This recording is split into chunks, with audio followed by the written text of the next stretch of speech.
D'après l'étymologie, apocalypsis, ça veut dire le dévoilement, la révélation. En anglais, on parle de Book of Revelation, on ne parle pas d'un livre de catastrophe. C'est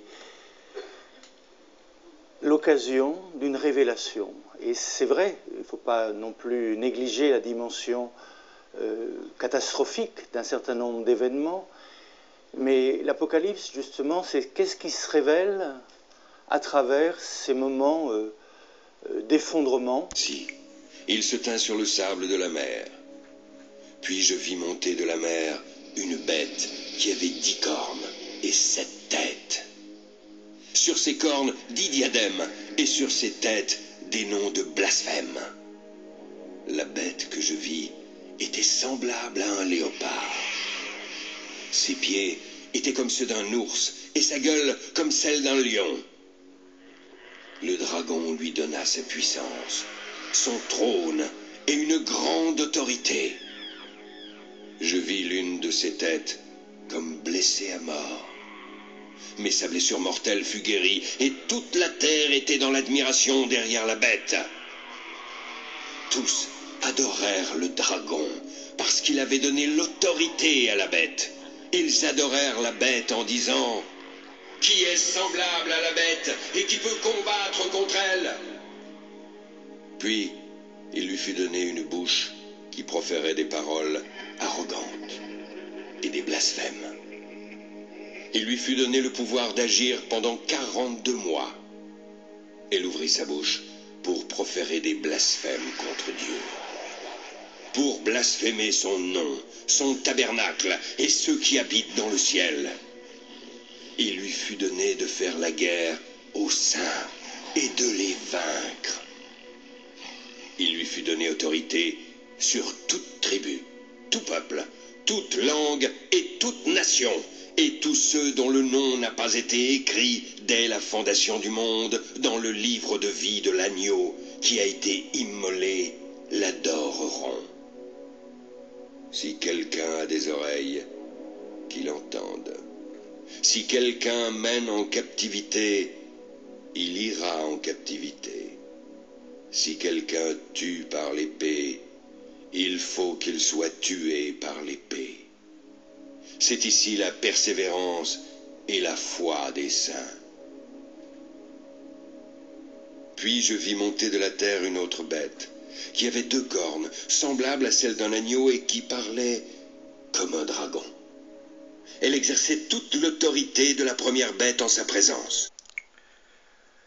Alors qu'il était en exil sur l'île de Patmos, l'apôtre Saint Jean recevra une vision des principaux événements qui marqueront la fin de notre monde. Cette inspiration divine nous montre à travers le regard de Saint Jean une vision de l'Apocalypse dans laquelle se trouvent enregistrés plusieurs épisodes devant se dérouler selon une chronologie bien précise.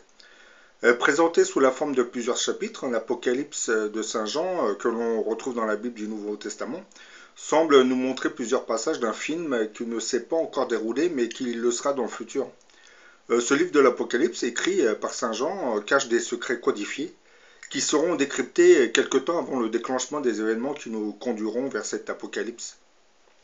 C'est pour cette même raison que le mot apocalypse est un mot dérivé du grec apocalypsis, qui veut dire révélation ou dévoilement. Le contenu de ce livre prophétique n'a toujours pas été décodé sérieusement. Beaucoup de théologiens avaient déjà émis des hypothèses sur certains aspects de ce livre, mais leur interprétation faisait allusion à d'anciens événements historiques qui avaient marqué l'histoire de l'humanité. Or, l'Apocalypse de Saint Jean semble évoquer des événements futurs qui ne se seraient pas encore déroulés. Mais on peut dire que certaines scènes de ce film existent déjà dans les archives de l'univers, qu'on appelle les archives akashiques. Il laisse entre autres apparaître la vraie signification qui se cacherait derrière l'évocation de certaines bêtes. Ce que vos esprits voient comme des bêtes fantastiques, les archives akashiques, eux, vous montrent des systèmes de gouvernement et leur système économique. Pour vous aider à mieux comprendre ce que je viens de dire, je vais reprendre le fameux chapitre 13 de l'Apocalypse de Saint Jean, dans lequel on parle de la venue des 2 bêtes, l'une à 7 têtes venant de la mer et l'autre à une tête venant de la terre. Aujourd'hui, nous prenons progressivement conscience de la mutation politique, économique et technologique qui traverse l'ensemble de nos nations. Un changement qui précipitera une nouvelle fois l'histoire de l'humanité dans un récit apocalyptique qui sera tragique pour des milliards d'individus. Et dans le livre de l'Apocalypse, écrit par Saint Jean, on nous montrerait d'étranges images, des images énigmatiques de certaines figures qui incarneraient le paroxysme du mal absolu, et l'une de ces figures viendrait de la mer et l'autre de la terre.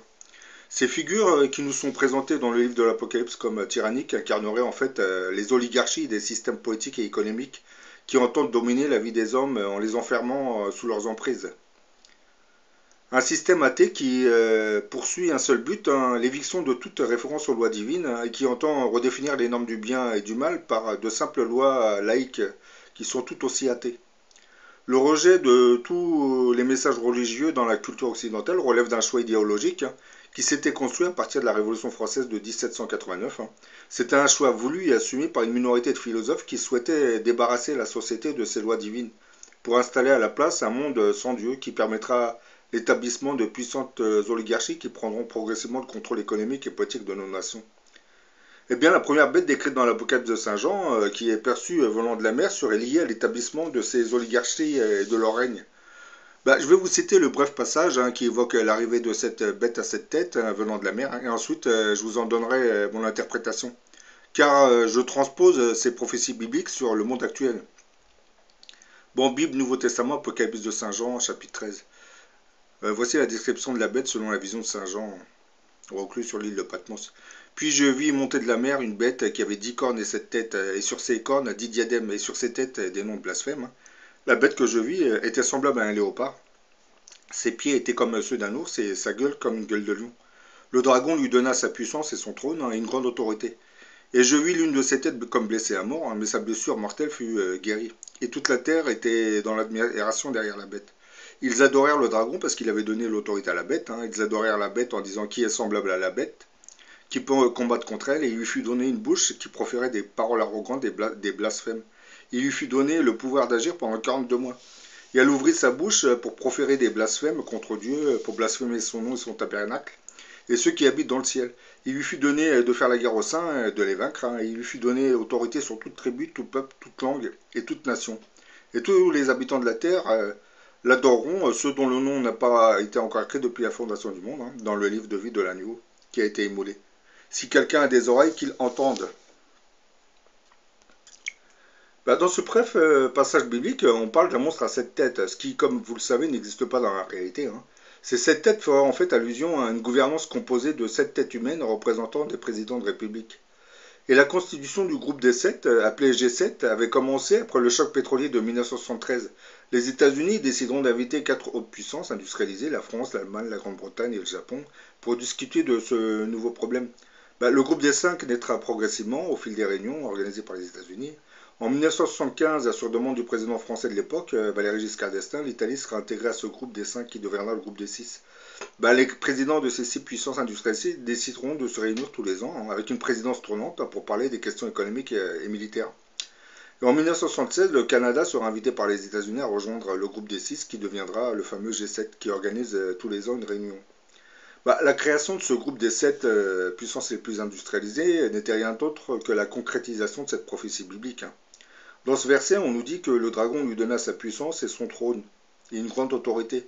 Ce qui sous-entend que ce dragon est un être intelligent qui aurait fait de sa puissance, qui aura donné sa puissance à la bête. En fait, ce dragon symboliserait l'image du diable. C'est pour cette même raison que tous les religieux lui donnent l'image du diable à ce dragon. Et dans ce verset, on nous dit que cette bête à 7 têtes viendrait de la mer. Là, c'est facile à comprendre. En s'alliant, les présidents des 7 puissances les plus industrialisées regroupant leur flotte navale, ce qui crée un véritable monstre marin à 7 têtes conduit par les États-Unis. C'est un peu l'image que vous voyez, l'armada navale. C'est bien expliqué que le monstre à 7 têtes viendra de mer. L'organisation du traité nord-atlantique, mieux connue sous le sigle de l'OTAN, sera en fait l'émanation militaire de ce groupe des 7. Leur mission, privatiser toute la planète, en gros, en y imposant leur système économique capitaliste, un système qui, bien entendu, facilite l'exportation de la perversion sous tous ses aspects. Par exemple, dans l'Apocalypse de Saint Jean, au chapitre 17, on nous montre une grande prostituée assise sur une bête à 7 têtes. Comme j'ai déjà précisé dans d'autres vidéos, la démocratie est le système libéral par l'intermédiaire duquel les forces du mal ou le diable feraient légaliser toutes les abominations possibles. Je parle de l'avortement, de la pornographie, de la légalisation des mariages gays, tout ce qui a trait à la pornographie, hein, les magazines, les sex shops, etc., etc., etc. Aujourd'hui, l'Internet, c'est encore pire, mais bon. Parce qu'aujourd'hui, vous cliquez sur n'importe quoi, vous pouvez tomber sur de la pornographie, de la zoophilie, de tout ce que vous voulez. D'ailleurs, c'est pour cette même raison que le premier ordinateur a été vendu à 666 $, hein, pas par hasard. Comme le groupe des 7 nous explique qu'il entend installer la démocratie sur toute la planète, on comprend beaucoup plus facilement pourquoi cette démocratie décrite dans l'Apocalypse de Saint Jean comme une grande prostituée est assise sur cette bête à 7 têtes. C'est l'image libérale et dépravée de la démocratie qui est en fait assise sur le groupe des 7 présidents des 7 puissances les plus industrialisées. Comme vous voyez, ce qui vous paraît comme être des bêtes fantastiques, en réalité correspond à des présidents, à des gouvernances, à des systèmes économiques. Donc, ce qui avait été écrit dans l'Apocalypse de Saint Jean il y a plus de 2000 ans correspondra en fait à notre époque. Et c'est assez inquiétant, hein, parce que comme vous le savez, nous sommes rentrés dans l'ère des armes de destruction massif. Hein. Donc on est dans une période cruciale. Hein. Pour s'opposer à cette abomination planétaire véhiculée par la politique du groupe des 7, Dieu stimulera l'avènement d'une autre bête qui, elle, viendra de terre. Cette deuxième bête, c'est le fameux règne de l'Antéchrist, hein, qui regroupera autour de lui plusieurs forces terrestres et extraterrestres. Là, on parle du grand monarque, hein, comme je l'ai évoqué dans plusieurs vidéos. Hein. Pour ceux qui veulent en savoir plus, vous avez qu'à vous rabattre sur les vidéos où je parle de ce fameux grand monarque. On lui donne un caractère terrifiant pour la simple raison qu'il personnifiera la colère divine sur terre. Il viendra comme une introduction autour du Christ. Hein. Il possédera un pouvoir immense et magique, ce qui lui donnera un caractère surnaturel.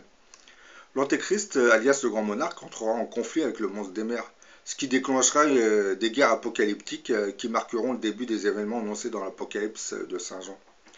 Dans la Bible, on nous dit que l'apparition de l'Antéchrist ne se fera pas tant que l'apostasie ne sera pas installée sur terre. Les religions ont fait une mauvaise interprétation de ce verset. Hein. Ce n'est pas l'Antéchrist qui apportera l'apostasie, hein, mais il naîtra au milieu d'elle. C'est ce que le verset voulait nous dire.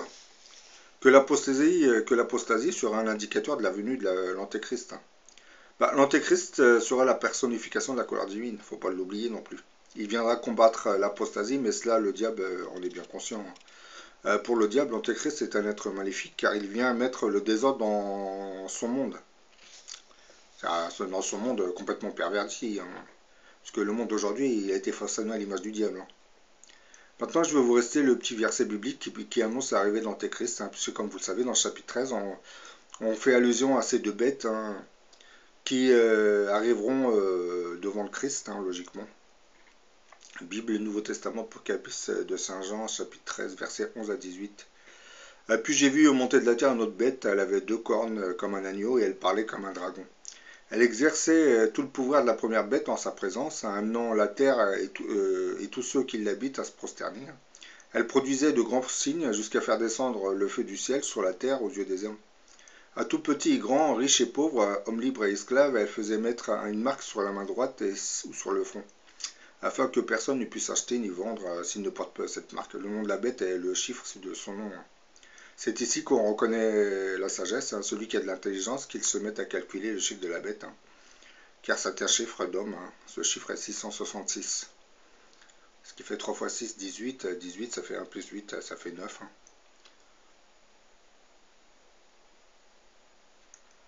C'est un chiffre magique, le 9. Là, comme vous voyez, hein, par la description que je viens de faire, si ça correspond réellement à ce qui a été dit dans l'Apocalypse de Saint Jean, je pense qu'on est dans des temps assez graves. Parce que ces signes sont annonciateurs hein, de l'Apocalypse qui va nous tomber dessus. Parce que comme je l'ai expliqué, bien que ça soit, ça veut dire la révélation, mais l'Apocalypse c'est une révélation qui va annoncer un désastre. Il ne faut surtout pas l'oublier. Le créateur des mondes va se baser sur la méchanceté et la perversion des hommes pour le punir.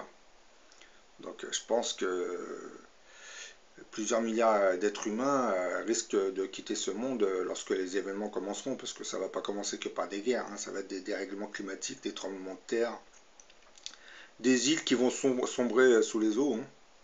Parce que je pense qu'arrivé à un moment, il faudra évacuer certaines personnes qui habitent certaines îles. Hein. Mais ça va se faire progressivement et assez rapidement. Bon, maintenant, je vais vous faire montrer une petite vidéo hein, sur l'exploitation de la jeunesse, du moins comment la perversion arrive à les conditionner. Hein.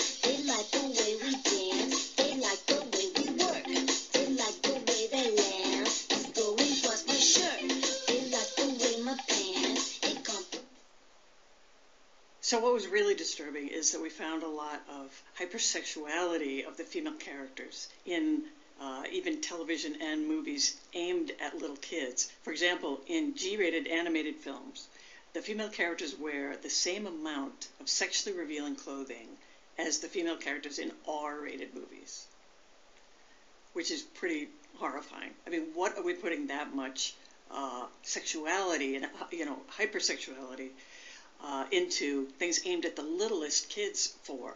There was research that just came out that showed that girls as young as 6 years old have started to self-sexualize. In other words, they have started seeing themselves through the male gaze and realizing that they need to be sexy in order to be appreciated at 6 years old.